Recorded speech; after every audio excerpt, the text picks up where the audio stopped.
Welcome to the rocket profile of the GSLV Mark II, India's affordable trip to geostationary orbit. The first stage of the Geosynchronous Satellite Launch Vehicle, or GSLV Mark II, consists of a solid rocket motor core surrounded by 4 liquid-fueled, non-separating boosters. This is a unique configuration where the core burns out but the 4 boosters continue providing thrust for 50 more seconds, and is due to the rocket being in development from the PSLV and sharing the same core. That shared core is an S139 burning HTPB solid fuel to provide 4,846 kilonewtons maximum vacuum thrust for 1 minute and 47 seconds with a specific impulse at sea level of 237 seconds. The PSLV uses small solid rocket boosters, but that would be insufficient to supply the GSLV with its required payload capacity, hence the use of Vickers 2B engines burning UDMH and nitrogen tetroxide on each of the boosters, each providing 760 kilonewtons of vacuum thrust for a total of 3,040 kilonewtons between the 4 boosters. They burn for 2 minutes and 17 seconds with an efficiency of between 262 and 282 seconds specific impulse.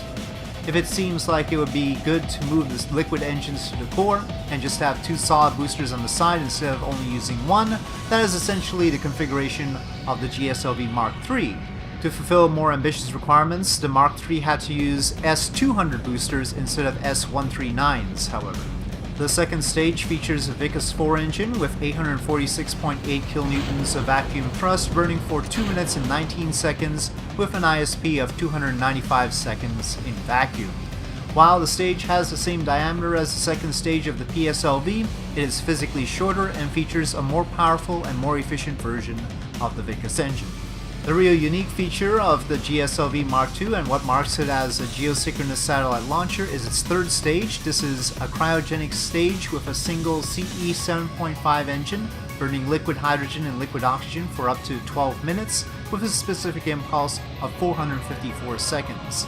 The 7.5 in the engine's designation indicates that it produces 7.5 tons of thrust, or roughly 73.6 kilonewtons, but the engine is actually capable of up to 93 kilonewtons.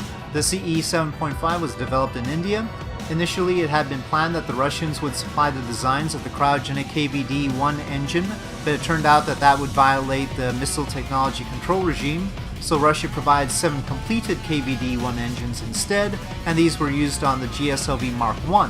Between 2001 and 2010, the Mark I had 6 total launches with a dismal record of 2 successes, 2 partial failures, and 2 failures. But the Mark II with the CE 7.5 has had 6 launches with 5 successes and only 1 failure on its first launch. Though the GSLV Mark II is an extremely affordable launch vehicle, it has not seen much commercial interest, primarily because the size of geosynchronous satellites have been increasing beyond its GTO capability of 2.7 tons. A number of India's own GSATs had to be launched with the much more expensive Ariane 5, leading the ISRO to develop the heavier GSLV Mark III. With that, thank you for watching this rocket profile of GSLV Mark II.